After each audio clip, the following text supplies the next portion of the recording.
Buen día, amigos de Gente RD. Aquí estamos con ustedes nuevamente, David Ruiz, en una versión más de Gente RD. Nosotros esperamos la integración de nuestra compañera Rosa Escoto en breve y también le tenemos una entrevista muy especial. Señores, he visto con preocupación como en los últimos años la forma de la gente mendigar en las calles ha venido evolucionando.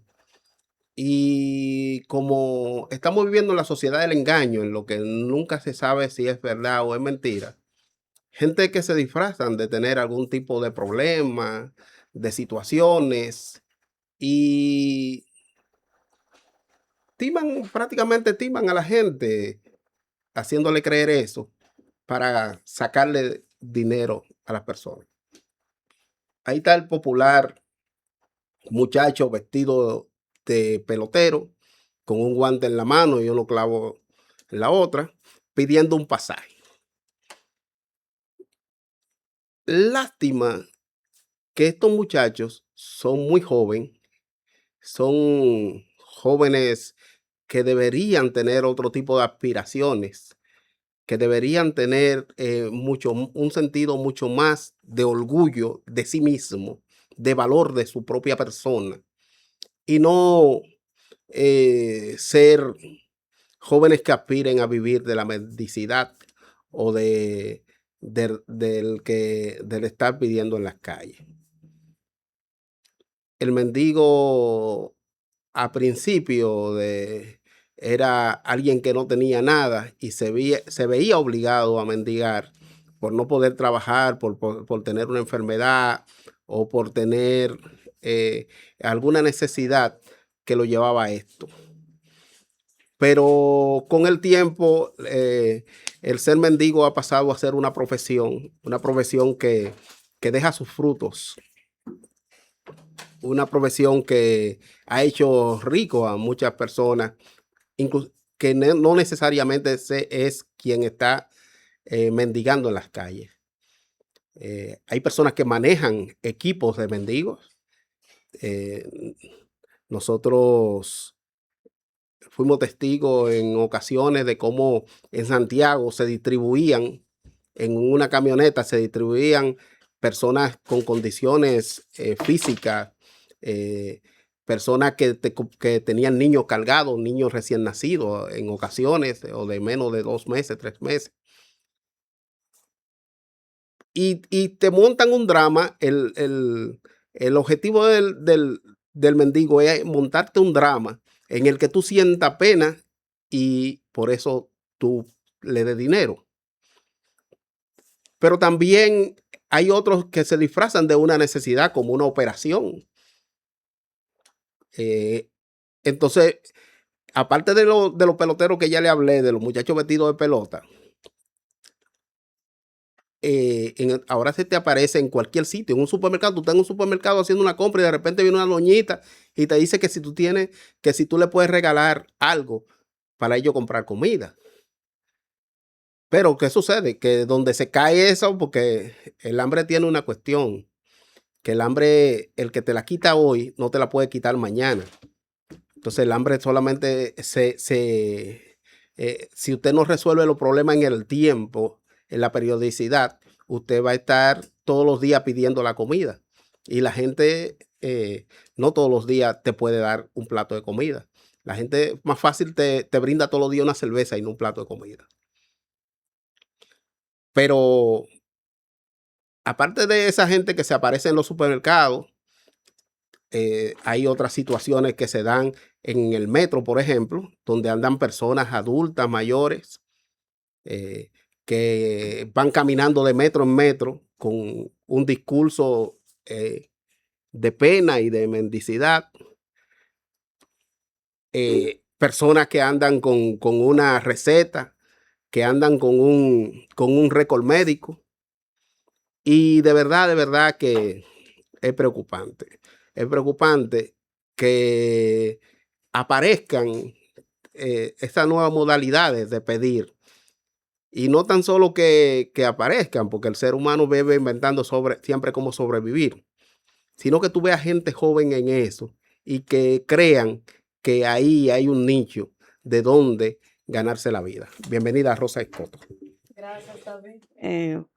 Muy acertado tu comentario sobre las distintas maneras de... Las nuevas maneras. No son nuevas, no son nuevas. Que no. No, David. Porque que antes el mendigo estaba en una esquina tirado, se pintaban como que estaban... Déjame hacer una... No, ahora te hacen pasar te hacen un personaje. No, déjame hacerte una anécdota breve.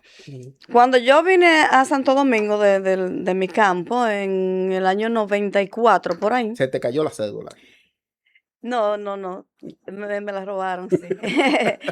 Pero resulta que yo voy a un colmado cerca de la casa con 20 pesos en papeleta a comprar una lechuga para una ensalada para la comida. Y entonces yo veo a un señor pidiendo, él me dice que su mamá está enferma en cama y que él anda pidiendo para la comida de su madre. Bueno, yo le digo, deme un momento que yo voy a comprar una lechuga para la ensalada, pero tengo 20 pesos enteros. La papeleta de 20 pesos. No, venga, préstemelo. Y el señor sacó un bollo de dinero de los bolsillos, me lo cambió, cogió 10 y me devolvió 10. Sí. Y en cuanto a eso de los peloteros, en Santiago nos encontramos, mi esposo y yo, con un grupo de jóvenes. Sí, jóvenes. Pidiendo el pasaje para la cena porque venían de jugar. Sí. O iban a jugar y andaban con todas sus cosas de bate, pelota, la mochila, todo. Sí, un drama. Bien. Le dimos algo en ese momento, le creímos. Y como a la semana, señores, una semana después, nosotros nos encontramos aquí en Santo Domingo con el mismo grupo, porque lo reconocimos, de jóvenes. Y yo recuerdo que mi esposo dijo, pero tú eres el mismo que yo te di en Santiago tal día, que sé yo cuánto. Sí. Y se fueron por ahí. Siempre han existido las mil maneras del engaño y la gente, pero a las personas, usted le puede dar un día, como tú decías. Sí. Pero enséñale a trabajar, enséñale a buscar, déle herramientas, oriéntelo. Pero cuando tú bueno, yo no trabajara si me dieran todo. Y hay una cosa, el tratar de ayudar a una persona no debe ser, el semáforo no debe ser el escenario de la solidaridad. El semáforo, el lugar donde la esquina, ese no es el lugar de la solidaridad. No. Porque ya han puesto a uno que uno no quiere darle nada a nadie porque se da cuenta de que la gente lo que está aprovechando. La misma Entonces, Biblia, usted tiene vecinos, que usted sabe su situación, que usted la sabe, que usted la está viendo. Ayude a esa gente si usted quiere ayudar. Mira, David, yo tengo más de 20 años, casi 30 años, desde que yo era muy jovencita, con una fundación, se llama Sumando Sonrisas, que tú lo sabes. Y desde Sumando Sonrisas, es innumerable la cantidad de gente que nosotros hemos ayudado en distintas necesidades. Pero vamos a la necesidad, la focalizamos y nos dirigimos, le entregamos. Nadie sabe. Muchas veces yo subo a mis redes cualquier cosa de la fundación, pero nunca subo la imagen de la persona que le di o que le doné, ni nada, ni la necesidad. Pero de esa forma nosotros lo hacemos. Y no es objeto de engaño ni nada, porque yo cuando le doy a una persona, estoy clara de que esa persona necesita, cuando yo le canalizo o le llevo una ayuda y la focalizo. Porque la misma Biblia dice, señores, que por causa de la maldad, del amor de muchos se enfriará. Y son precisamente esas las cosas que llevan a que a uno como ser humano se le enfríe el amor, que uno diga, wow, pero y uno se sienta engañado, ultrajado. Mira, en el puente Juan Bosch, que yo cruzo por ahí todos los días, hay un señor pidiendo sentado que se ve indigente, se ve como si estuviese discapacitado, vulnerable. Y resulta que empezó a llover el otro día y ese señor salió corriendo. Claro. Y es hasta joven, yo lo vi robusto. Claro. Que ahí tirado, tiene como un aspecto de mendigo. Acuérdate el reportaje de Alicia Ortega, que le dio seguimiento a varios de ellos. Le dio seguimiento a varios de ellos. Y había uno que se ve en el video utilizando drogas. Y otra señora que supuestamente andaba en una silla de ruedas, estaba bailando bachata en un Son colmado. negociantes, son negociantes.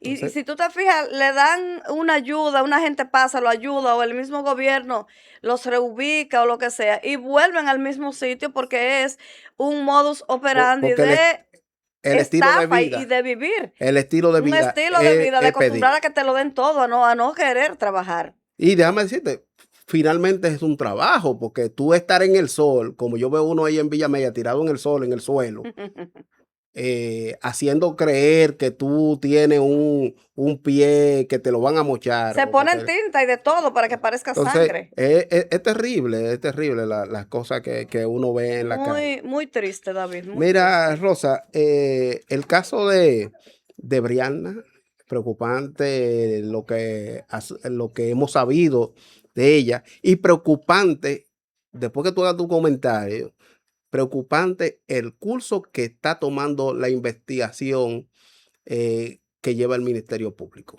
No me gusta. Mira, David, con relación al caso de la niña Briana, creo que desde el momento cero en que yo me enteré de que esa niña estaba desaparecida, creo que cuando el viernes pasado ya estaba desaparecida, lo Ujú, comentamos sí, aquí, sí, ¿sí? claro. Fue el 31, creo que fue el El 31 que ella 31, desapareció. Nosotros eh, tuvimos aquí el día 2 que ya ella estaba desaparecida. ha sido terrible, creo que para todos los dominicanos, para nosotras, para las madres, pero hay un elemento principal en eso que tú dices del Ministerio Público, y es que hay un vacío legal para la población, para la sociedad. No digo que el ministerio tenga un vacío legal estructural, no. No. Lo que digo es un vacío legal en el caso, y ayer yo lo comentaba, y es como que estamos en el aire legalmente con el tema del caso. Que el tío confesó que el primo estuvo involucrado, que ellos la enterraron, que no saben dónde la enterraron, pero legalmente no sabemos nada. Pienso yo que legalmente estamos en cero. Así es. Ese es mi pensar, que estamos en cero y que el Ministerio Público como que debe mantener al tanto a la población, señores, de cómo van avanzando de la búsqueda. Sabemos porque vemos todos los días que la policía busca, que buscan los organismos, que sí, que la búsqueda ha estado bien, han avanzado y han hecho un gran trabajo de búsqueda de manera constante, eso sí lo reconozco. Ahora bien, en el tema del asunto de cómo será el tratamiento de este caso a nivel legal, de los presupuestos legales que deben aparecer, de las pruebas, ya tanto sea de los imputados como de la familia. Es muy lamentable, David. Nos sentimos en un vacío, no sabemos qué es lo que está pasando a nivel legal, qué va a pasar. Lo que sí queda también claro es que no es como se dice popularmente, que no hay crimen sin cadáver. Eso no es así, señores. No es así porque Yo tengo aquí una algo. confesión de un imputado también es válida, pero además, hemos visto casos en los que los imputados han sido condenados y no ha aparecido cadáver. Tenemos el caso del panadero con la niña de la ensanche Isabelita. Sí. Ese caso no apareció nunca el cadáver o la niña y a él se le sentenció y está cumpliendo su condena. O sea que no vamos a llevarnos de ese dicho de que no hay cadáver, que no hay prueba. No, Eso es simplemente un decir, porque, mira que lo que pasa, Rosa.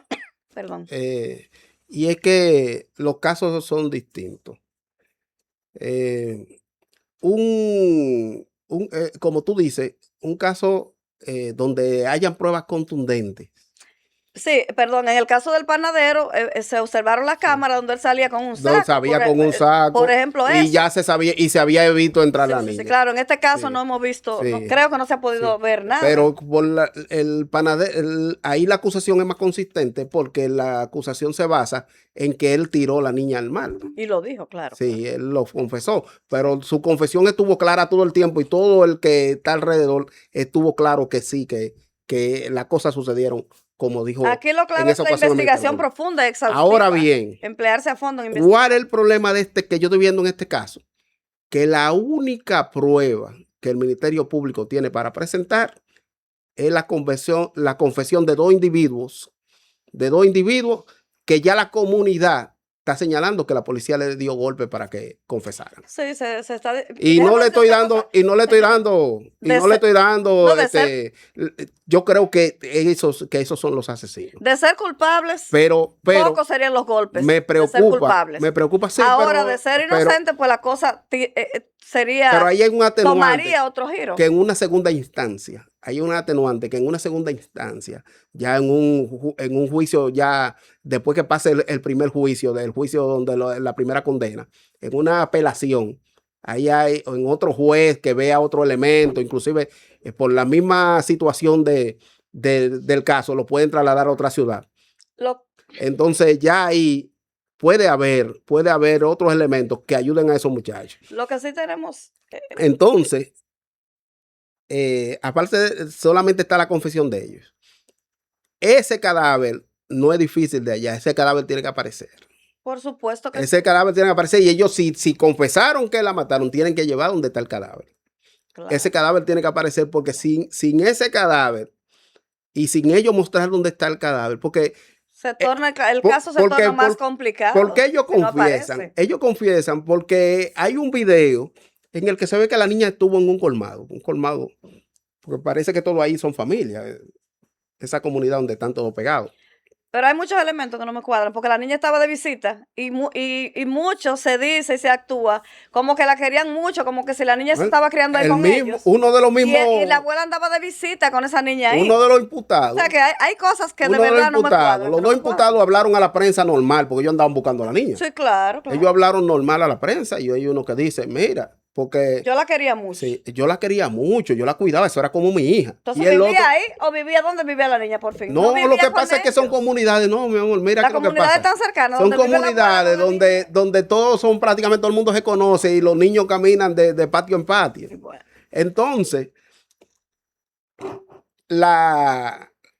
el otro dice que hay mucha gente con el corazón malo. Esas son las declaraciones de dos inocentes, dos tipos. No, porque recuerda que el imputado, hasta que no le descubren la prueba, siempre inocente. Cuando ellos lo interrogan, la inconsistencia en las declaraciones es que llevan a sospechar y el seguimiento de la cámara muestran que ellos pudieran ser de las últimas personas que vieron a la niña, pero no hay una prueba de que ellos se vean ellos con la niña. Fehaciente no hay, pero lo que sí. Al menos que hayan mostrado, porque dice el padre de la niña que le mostraron algunas pruebas. No, porque déjame decir una cosa. Mi preocupación es que el caso sea tan débil que pudiera conseguir una condena para complacer el morbo de mediático y no pudiera mantener esa condena en el tiempo porque hay diferentes niveles. Hay diferentes niveles. No haya consistencia. No haya consistencia. Consistencia en los presupuestos legales. Y este es un caso en el que se amerita que se haga Lo que sí tenemos, David, aquí es una realidad muy grave. Una tragedia, una niña desaparecida que todos pensamos que está muerta, ojalá apareciera viva. Pero por todos esos elementos que estamos mencionando y lo que ha dicho el Ministerio Público, ya pensamos lo peor. Señores, y yo siempre insisto, escribo artículos sobre el tema, lo hablé aquí la semana pasada, de que la gente se descuida, señores, de los niños y de las niñas. Y no estamos buscando culpables, porque este no es momento para juzgar a nadie, porque tampoco, como digo una cosa, digo la otra.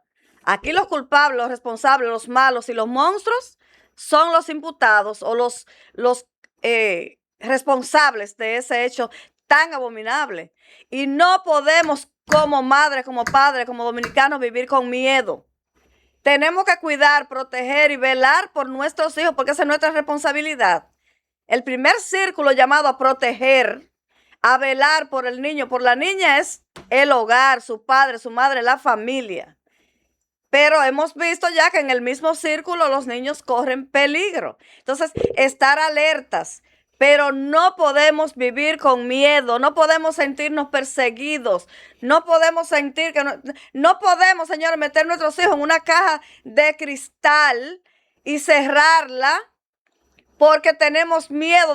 Hay que cuidarlo, pero aquí los malos, lo que hay que perseguir, lo que debe haber es un régimen de consecuencias bien drástico con los agresores, señores.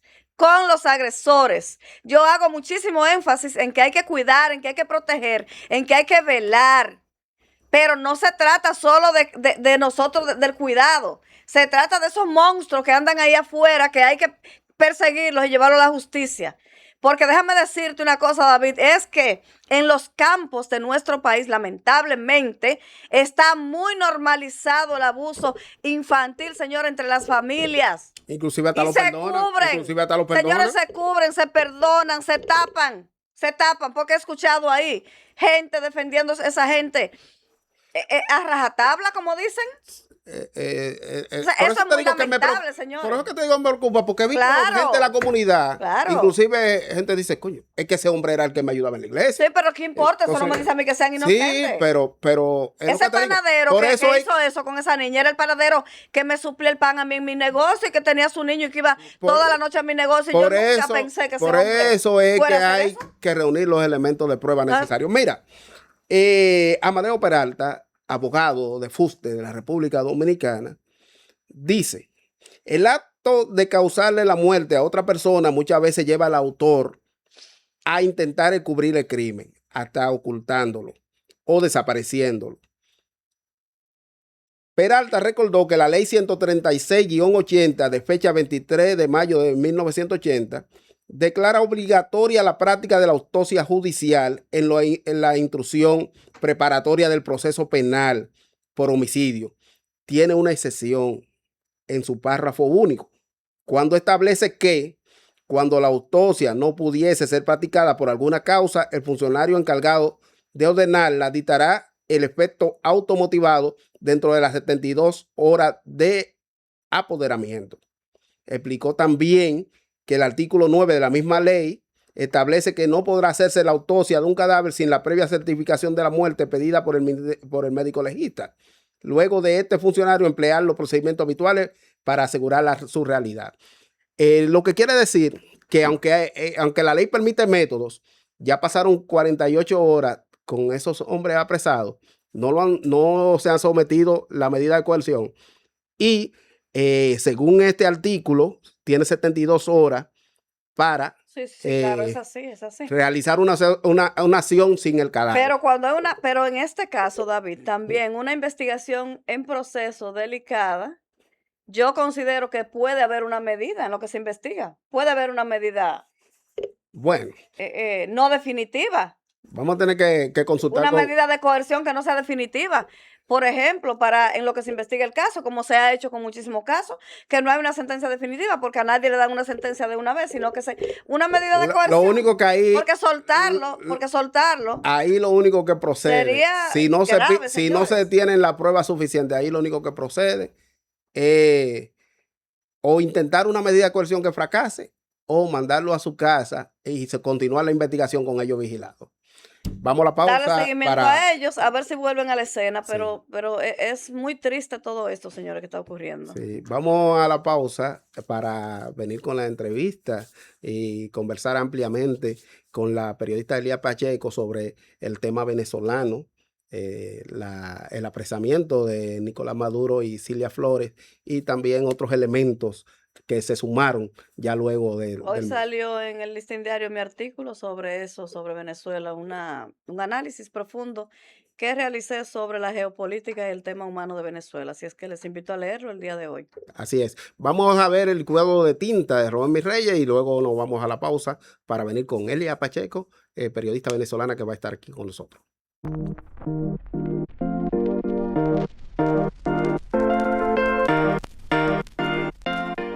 Ser amigo no es solo estar, es cómo estás. Muchos hoy tienen contactos, seguidores, grupos, pero pocos tienen amigos de verdad, porque un amigo no es quien aparece solo para reírse contigo, sino quien también hace espacio para tus silencios, tus dudas y tus días duros. Quiero contar de algo sencillo, pero que me marcó, como siempre. Hace un tiempo un amigo me llamó tarde de la noche, no era para pedirme nada, solo dijo, sé que no estás en tu mejor momento, no tienes que hablar, solo quiero que sepas que estoy aquí y créeme, yo no dije casi nada esa noche, pero su presencia, su comprensión, su silencio amable valieron más que 1000 consejos. Ese día entendí que la amistad no siempre se mide por lo que alguien hace, sino por lo que alguien decide sostener contigo. Ser amigo es celebrar tus victorias sin envidia y acompañar tus derrotas sin juicio. Es corregir con amor, no con superioridad. Es alegrarse contigo, pero también llorar a tu lado. Es decirte la verdad aunque incomode, pero decirla con un corazón que quiere verte crecer. La Biblia lo resume de esta manera tan hermosa. En todo tiempo ama al amigo y es como un hermano en tiempo de angustia. Eso está en Proverbios capítulo 17, versículo 17. Ese es el tipo de amor que sostiene, que cuida, que permanece. Porque ser amigo también implica paciencia. Todos tenemos temporadas donde no somos fáciles, pero un amigo real no ama solo tu versión fuerte, ama también la parte de ti que está aprendiendo, sanando, intentando. Y también implica abrir el corazón. La verdadera amistad no se da cuando todo es perfecto, se da cuando ambos pueden ser reales, vulnerables y humanos. Al final, ser amigo es un acto de amor humilde y valiente. Es caminar al lado de alguien sin cargarlo, pero sin soltarlo en su momento más frágil. Es un regalo que damos y un regalo que todos necesitamos recibir. Dios te bendiga. Bye bye.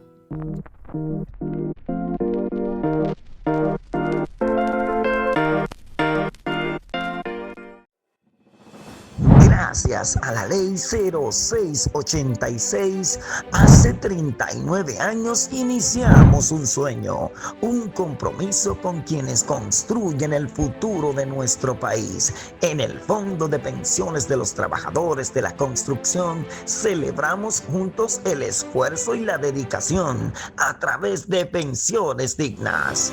Gracias por ser parte de esta historia. Sigamos construyendo juntos. En Fopecons somos más que pensión. Mi primer pensamiento. La televisión cambió y nosotros fuimos los primeros en dar el paso. Nosotros tenemos la mayor reserva de oro de toda esta región. Yo creo que aquí hay que alertar a todos los sectores de la sociedad. El Nuevo Diario TV, primer canal totalmente digital de la República Dominicana. Pioneros en transmitir por redes sociales, con una programación diferente pensada para ti. Se ha hablado entre el gobierno dominicano y el gobierno argentino de la ley minera de República Dominicana. Un canal innovador, moderno y cercano para mantenerte informado de lo que ocurre en nuestro país y el mundo. El que lo tenga, que Dios se lo bendiga. El Nuevo Diario, 44 años transformando la comunicación. Cuando la noticia ocurre, nosotros ya estamos ahí. Los hechos noticiosos de nuestro país y el mundo en un resumen veraz y objetivo. Abusaron del pueblo dominicano. No importa dónde esté la noticia, nosotros llegamos primero. No queremos haitianos en República Dominicana. Sintonízanos en vivo a las 12 del mediodía por El Nuevo Diario TV. Bienvenidos a END Noticias. Información veraz que llega más lejos. recomendarle a la población el buen uso de la energía eléctrica, la eficiencia en la energía en sus hogares. Ahorre energía, pague los bombillos que no utiliza, para que eso se le traduzca en ahorro energético en sus facturas.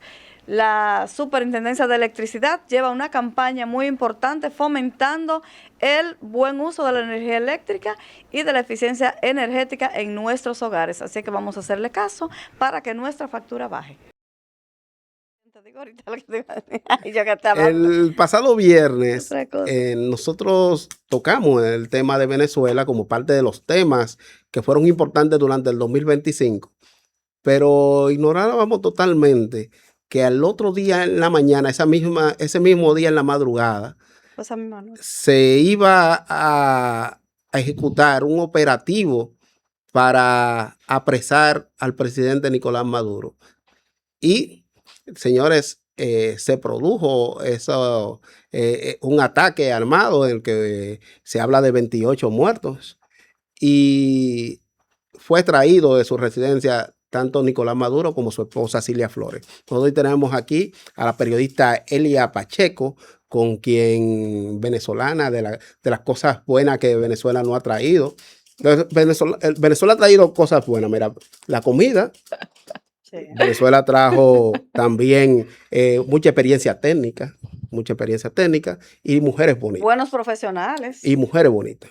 Ah, no, las mujeres hermosas, eso sí, las mujeres son hermosas. Hola Elia, ¿cómo te sientes? Hola, ¿qué tal, David? Muchísimas gracias por la invitación. Hola. Hola, placer. Elia. Sí. Bienvenida. Mi experiencia aquí en República Dominicana ha sido maravillosa. Son 9 años y unos cuantos meses desde que estoy residiendo en el país. Así que yo soy una muestra de que República Dominicana nos ha acogido y nos ha dado oportunidades, nos ha dado otro hogar, nos ha dado amistades, trabajo. Ustedes son un país y una gente maravillosa que lo único que yo tengo desde mi punto de vista es mucha gratitud hacia el pueblo dominicano. Bien, Elia. Mira, te quisimos invitar porque queremos ver una mirada que sea parte del sufrimiento que ha causado la dictadura, el régimen chavista en Venezuela. Y también una perspectiva de cómo ustedes ven lo sucedido. Bueno, yo, como lo indicaste antes, yo soy periodista. Estudié comunicación social en Venezuela en un momento en el que comenzaba la censura en el país, en el gobierno de Hugo Chávez. Recuerdo que yo estaba en la universidad y fui manifestante junto con un grupo de otros compañeros estudiantes donde no estábamos de acuerdo con que se cerraran medios de comunicación. En ese momento era el canal, un canal privado. Globovisión. RCTV. RCTV. No, Radio Caracas Televisión, después se convirtió en RCTV. En ese momento fue el primer momento claro donde se notaba que el país iba en un total atraso, deterioro y todo. Pero lo permitieron, ocurrió, pasaron los años y simplemente es lo que la gente ha visto. En ese momento las personas quizás, o el mundo entero, no tomaba en consideración esas pequeñas cosas que ocurrían, que para un país donde era totalmente democrático y donde existía la libertad de expresión, cerrar un canal de televisión simplemente porque no estaba de acuerdo con, o opinaba realmente, o hacía comentarios, o mostraba la realidad de un país en ese momento, fue simplemente censurado, cerrado, y con eso, pues, ahí se vio claramente el panorama que ocurrió 23 años después. Hay muchas personas que no están de acuerdo con el ataque o la extracción de Maduro por parte del gobierno de los Estados Unidos. Pero los que estamos fuera del país nos dimos cuenta que era la mejor manera de hacerlo. Me pareció que fue una extracción totalmente limpia. Hay dirigentes oficialistas como Diosdado Cabello, quien dice que hubo una cantidad de muertos considerables, entre comillas, y una cantidad de heridos, pero eso no llega ni a la cuarta parte de toda la cantidad de muertos que ellos mismos le han quitado la vida en diferentes manifestaciones, en los que ellos llaman sus colectivos y en todas estas manifestaciones. De hecho, personas que conozco muy cercanas a mí allá han sido víctimas de ese régimen donde ni siquiera tienes libertad de mandar un WhatsApp, un mensaje, porque simplemente te hacen un mapeo de lo que tú dices, de lo que se habla. Sí, de lo que se habla. O sea, tú no tienes libertad ni siquiera de enviar un WhatsApp a un familiar tuyo expresando que un descontento porque te tienen el teléfono intervenido y te pueden parar en la calle. Préstame su celular, simplemente desbloquéelo y si tienes alguna información que ellos consideran conspirativa, te meten preso. Entonces, díganme ustedes si las personas que están viendo desde adentro, desde Venezuela, lo que ocurrió, muchos están contentos, otros están en expectativa, otros hay mucha incertidumbre. En mi caso, yo les voy a confesar, para mí fue una sorpresa, pero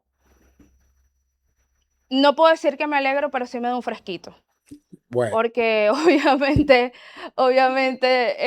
tengo dolientes que están allá y te digo de primera mano que yo fui una de las que me enteré de lo que estaba ocurriendo. O sea, mis padres viven en las cercanías del aeropuerto de Higuerote. Es un aeropuerto que, aunque no recibe vuelos como tal, tenía una base militar allí estructurada y nosotros estamos como a escasos 2 kilómetros, literalmente, del aeropuerto, donde queda el hogar de mis padres. Elia, ¿cómo ha sido para la clase periodística venezolana estos 26 años de régimen? ¿Cómo entiendes tú que ha afectado y qué piensas tú que va a ocurrir de ahora en adelante con la comunicación y con los periodistas en Venezuela? Bueno, de hecho estaba bastante deteriorada, bastante limitada. Los escasos canales de televisión que todavía están allí, algunos están muy doblegados al gobierno oficialista, otros tratan de mantener un equilibrio, sin embargo, no son tan sagaces como para hacer investigaciones profundas o hacer críticas más contundentes. Realmente la comunicación se deterioró en ese sentido, ya no es tan crítica, simplemente es más permisiva para el gobierno. Y eso, como les comenté antes, ocurrió desde un principio por el cierre de un canal, después con la agresión a otros canales de televisión, los cuales después fueron vendidos y tienen otros dueños, aunque mantengan los mismos nombres. Y bueno, ellos han cambiado totalmente su línea. Ha sido un reto para ellos. Muchos de los periodistas venezolanos también salimos del país.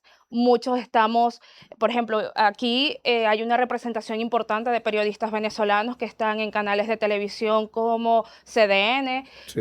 como Telemicro, en mi caso que yo trabajo en Noticias SCN, también conozco periodistas venezolanos que están en Diario Libre. Entonces,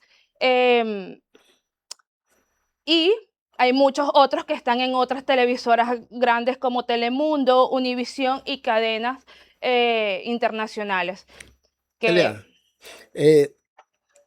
todo el mundo esperaba, o los venezolanos, que son los que tienen la prisa, esperaban que tan pronto Maduro sea apresado, ya se iban a abrir las puertas de Venezuela y que todos ustedes iban a estar ahí. Sin embargo, sorprende que la vicepresidenta asumiera el mandato como parte de una transición democrática que debe darse con la vigilancia de los Estados Unidos.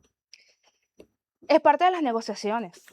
Evidentemente, si se hubiese realizado de otra forma, hubiese sido también un caos.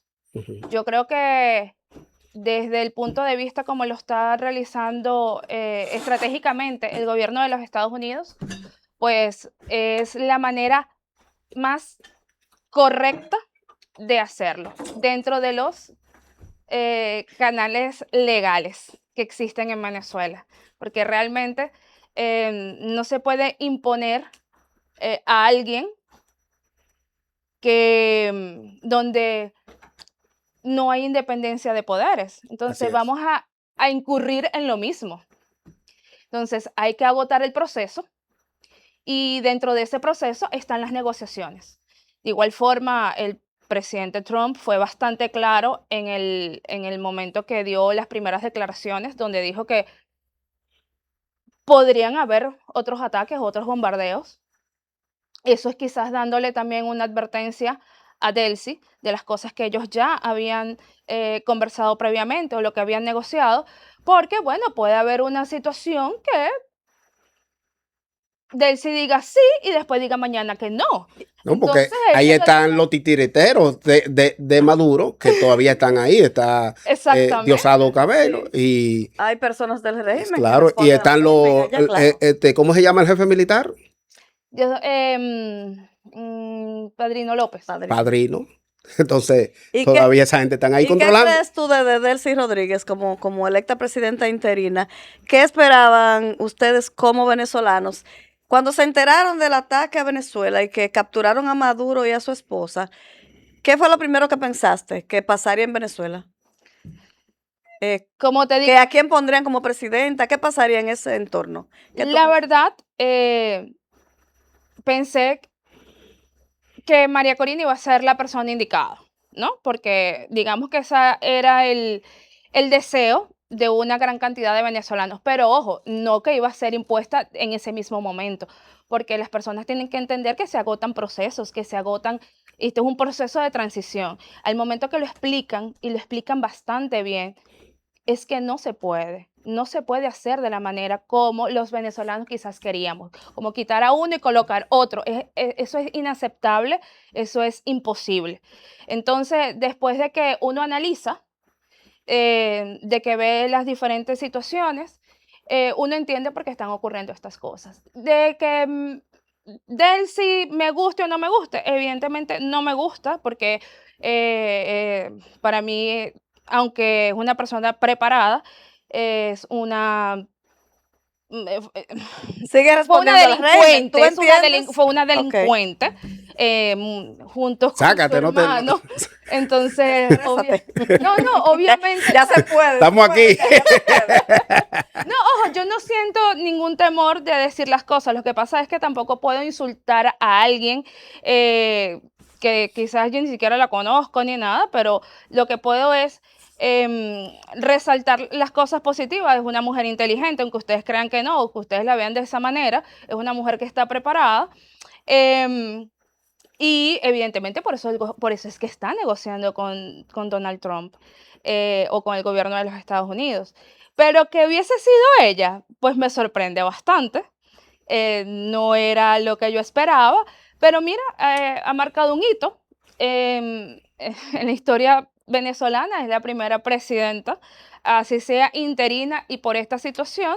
Pero imagínense, Venezuela jamás se había imaginado tener una mujer presidenta. De hecho, hace muchísimos años, yo estaba muy pequeña, hubo una candidata llamada Irene Sáenz, que fue Sí. Miss Venezuela, y ella tenía un apoyo popular increíble y no lo fue, porque el machismo todavía predomina dentro de estos cargos políticos. ¿Y qué esperan? ¿Ustedes confían o esperan más bien que sí van a tener a María Corina Machado y a Edmundo Ledesma? No, Edmundo González no, Edmundo ni María González. Corina, ni María Perdón, Corina tampoco. González. Ni Mariana Corina tampoco. ¿Tú crees que no? Ninguno de los dos.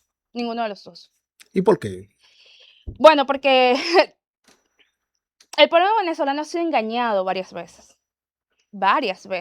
por la oposición. Una oposición que ha sido, Muy fragmentada. aparte de fragmentada, ha sido manipulada, ha sido comprada, una oposición que son sus intereses y no realmente los intereses de una nación. Entonces, eso lo vimos una muestra clara con Guaidó, lo vimos con Capriles. López. Lo de Capriles para mí fue algo Anda hablando disparate por ahí. horroroso. Sí. O sea, les digo de verdad que cuando yo me enteré de que, y ahora él dice que no, que él no está del otro bando, pero realmente sí se vendió junto con otros diputados ahora, Stanley, y yo dije, wow, no lo puedo creer. Por eso les digo, no se puede confiar en la oposición venezolana. Entonces, como no se puede confiar, ellos realmente no son. Pero los que quien están. está determinando ahora y quien tiene la sartén por el mango es Estados Unidos, Donald Trump. Sí, claro. Entonces, ¿entiendes tú que dejarán ahí a Delcy Rodríguez como presidenta? Ya no como interina, sino como presidenta permanente. No, va a estar como interina. Y van a haber elecciones. De hecho, lo más reciente fue la entrevista que dio anoche Donald Trump, donde lo dejó bastante claro. Ella va a seguir siendo la presidenta interina, va a haber un proceso, el cual él dijo que quizás se podía dilatar un poco, porque tenían que reorganizar el país. Entonces sacarán, David, a María Corina y a Edmundo del juego.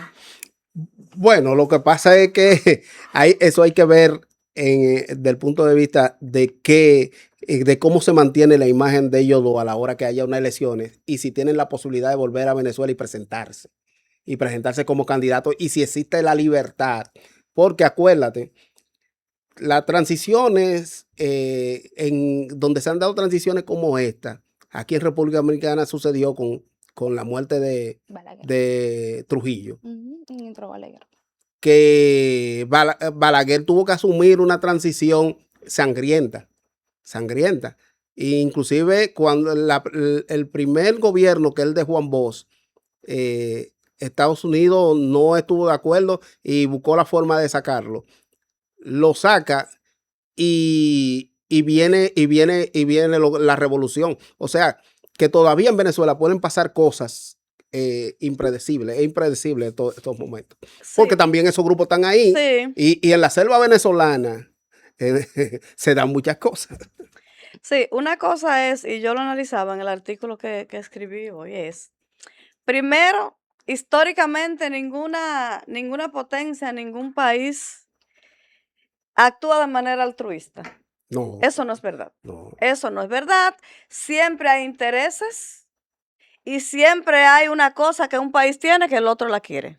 Eso lo hemos visto históricamente. O sea, aquí no vemos una labor altruista ni buscando un bienestar para los venezolanos.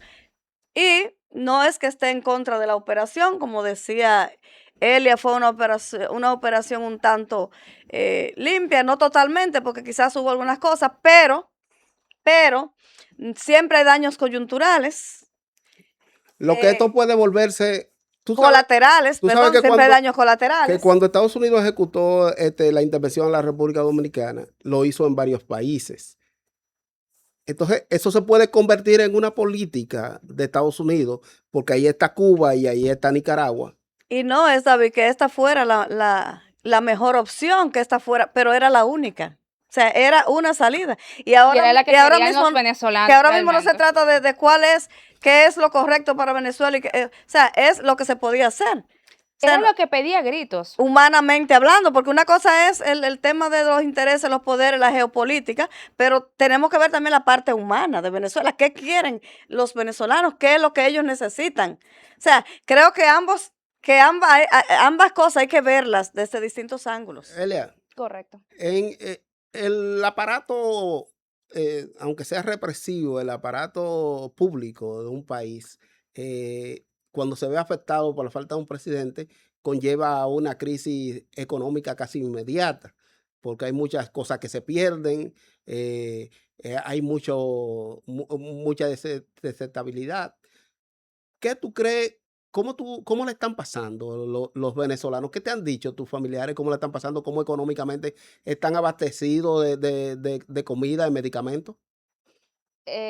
Los venezolanos están tan acostumbrados ya a sobrevivir a las crisis. Están cubanizados.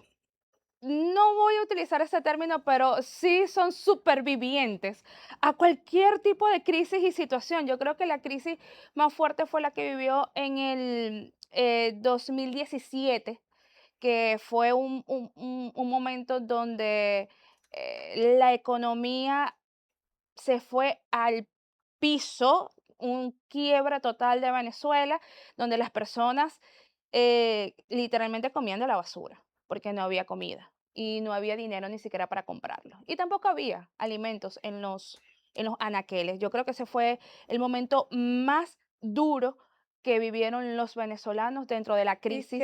¿Cuál es la situación actual? Ahora, Pero entonces, por eso les digo, ahora mismo, ¿qué te dicen tus familiares allá? No, sufrió una pequeña inflación, que es una inflación diaria. Los venezolanos que están en Venezuela viven diariamente una inflación diaria. Hay allá la economía, aunque es el bolívar, ya está dolarizado. Entonces hay un dólar que tiene un precio en la mañana, luego cambia al mediodía y cierra en la noche con otro precio. Al día siguiente exactamente igual. Pero luego Pero el movimiento de divisas está normal. No, el movimiento está normal. Ok. Como digo, hubo un incremento. El oficial tuvo un incremento. Y que se aparecen los repercute. medicamentos y la comida Sí, aparece. todo. O sea, ya ahora mismo Venezuela, desde hace 3 años, 4 años atrás, ya estaba bastante abastecido. La escasez que ocurría de medicamentos y de alimentos y todo, ya eso no ocurre. Lo único que sí necesitas es tener dinero para comprarlos, porque existen, importados o no están.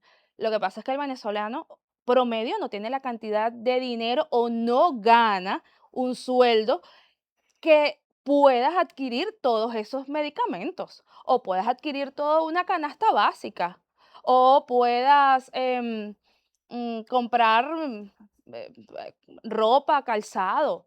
No, no te da. El sueldo mínimo ahora mismo son $3 Pero ¿qué en te Venezuela. dicen? Por ejemplo, tus padres que viven allá. Sí. Yo sé que apenas hace una semana No, todo está de la normal. captura y el Todo ataque. está normal. Todo está normal como Todo antes. está Todavía está como igualito. normal. Igualito, ok. Todo está exactamente normal. El pueblo venezolano es aguerrido y todo, pero como han ocurrido tantas cosas, después de situaciones de elecciones y llamados a manifestaciones y marchas, ellos se han resguardado. Entonces, después del sábado 3, que fue el día del bombardeo, el domingo 4, las calles estaban desiertas. em, la situación era de tensa calma, con mucha incertidumbre. Sin embargo, el día lunes las personas comenzaron a salir. En ese momento sí ocurrió una masiva cantidad de personas acudiendo a farmacias, a carnicerías, a supermercados, bueno, porque tienen miedo. Creían que venía un ciclón. Vi, Davito, Algo así, vi que están exactamente. Liberando algunos presos políticos. Sí, ocurrió el día de ayer. Eso es importante. Eso Es parte de las es negociaciones. parte de las negociaciones. Pero habrán liberado al Al cuñado nuero, de. al el- nuero No, del mundo. no es nuero no, del Nuero del mundo. mundo. No, a él no no. está incluido dentro de ellos. Además, Ese lo van a vender más caro. bueno, vamos a ver qué ocurre en ese sentido. Lo que pasa es que las personas, lo que pasa es que esto ocurrió el 1 de enero, hubo una liberación de presos políticos, Ujú. que está dentro de la amnistía que hacen todos los años. Estos que ocurrieron ayer son parte de la negociación, no Ok. estaban incluidos dentro de la amnistía que en ese momento Maduro había firmado. Entonces hay que como que separarlo. ¿Tú crees que como venezolana, tú piensas que Donald Trump va a cumplir con los acuerdos pactados para el pueblo Él sí, venezolano? Sí. él sí. Me ¿Tienen esa preocupa, fe, esa confianza? él sí. A mí me preocupa más es el gobierno venezolano, que es el que no cumpla, realmente. Bien. En el caso del petróleo, ya eso quedó claro de que hay que darle 50,000 barriles de petróleo semanales o mensuales a Estados Unidos. Yo les daría todos los que me pidan. Si van a estabilizar la Mientras economía y todo van a eso. correctamente, Sí, sí, sí. porque a mí me estaban criticando cuando yo estaba haciendo este análisis con otras personas y me decían, pero tú no entiendes la situación que esto va a generar a nivel regional, donde ya nos dimos cuenta que se pueden meter en cualquier país y hacer lo que quieran. Y le digo, ¿por qué no se preocuparon en ese momento cuando Venezuela pedía gritos? Cuando estaban sumergidos en la crisis que todavía está, porque todavía no ha salido. No, pero te digo que Entonces, ojalá ahí y esto nadie sea, abogaba. por eso te Ahí no decía, abogaban por los derechos de los venezolanos. ojalá- no abogaban por nadie. ojalá y esto sea una Sí. política, ojalá y esto sea una política porque ahí está Cuba, que nosotros también quisiéramos verla libre, ahí está Haití, de que quisiéramos verla libre de la pandilla. Claro, claro. Entonces, vamos Pero también. cuando ella conversó o dijo sobre los analistas geopolíticos y todo aquello, sí, es verdad, y todos estos países que se han pronunciado en contra porque nos van a chupar y nos van a extraer todo el petróleo. También tienen intereses. Sí, Esos son Y intereses. claro. Y aquello que Claro, hacían. claro. Ellos se beneficiaron y no nos dieron nada a cambio. Mira, Entonces, ya, por lo menos Trump está siendo claro. Sí, y nos está finalmente- diciendo, Yo quiero petróleo, pero yo les voy a colocar una economía estable y les voy a organizar el país. ¿Qué más Eso es lo que quieren queremos los eso? venezolanos. Finalmente, Claro. finalmente, Elia, nos gustaría saber qué está haciendo la diáspora venezolana en la República Dominicana, cómo se preparan para regresar y cuáles son los pasos que están dando para ser parte fundamental de estos procesos de cambio. Bueno, yo te voy a hablar desde mi punto de vista, no como diáspora, porque soy, digamos, de las pocas venezolanas que no se reúnen ni en el malecón, ni en el mirador, ni hace vida per se con Tú eres otro una grupo de antichévere. venezolanos, ¿no? Yo lo que sí sé que ellos nos han ayudado y apoyado, por lo menos a nivel gubernamental, acá para que los procesos de regularización se den. Muchos de los venezolanos que estamos aquí no tenemos pensado ni contemplado irnos del país, o por lo menos irnos de República Dominicana. Muchos ¿No? hemos hecho Que le vida vamos a acá. cerrar el aeropuerto si intentan eso. Muchos hemos hecho ya vida acá, tienen negocios, nosotros tenemos empleo, tenemos una vida hecha. Como digo, ya yo voy a cumplir 10 años acá en Pero la República Dominicana. Hay otros que tienen 12, 13, 14 y una 15. vez, perdón, estabilizada la economía, estabilizado el pueblo venezolano y que hayan otras condiciones más dignas, ¿crees tú que sí van a irse a retornar a su país? Algunos sí, Algunos que ya tienen mucho. algunos sí, algunos harán vida binacionalmente, Ok. viajarán. Por ejemplo, yo sería una, lo Comerse. digo claramente, yo viajaría constantemente y de igual forma mis familiares podrían venir para acá, sería lo ideal, por lo menos en mi caso. Conozco otras personas que antes de que ocurriera esto ya estaban pensando en regresarse a Venezuela, otros de irse a otras naciones, como ha ocurrido. Entonces, pero los que estamos aquí y los que amamos esta patria como nuestra segunda patria, no estamos pensando en irnos. Sí. Queremos visitar, queremos que exista más fraternidad, queremos que ahora ustedes vayan y nos visiten a nosotros, evidentemente, pero no todos nos vamos a ir. Elia, gracias por venir. Gracias a ustedes por invitarme. Muchísimas gracias por venir a hablarnos de este tema tan importante y de una manera tan objetiva. Así es que, bye bye, será hasta la próxima. Bien, antes de irnos, quiero decirle que estamos por Latino TV los sábados a las 8 de la noche y que allí pasa este mismo programa, pero con otros elementos que le dan diversidad para que usted pueda disfrutarlo. Así que ya lo sabe. Bye bye.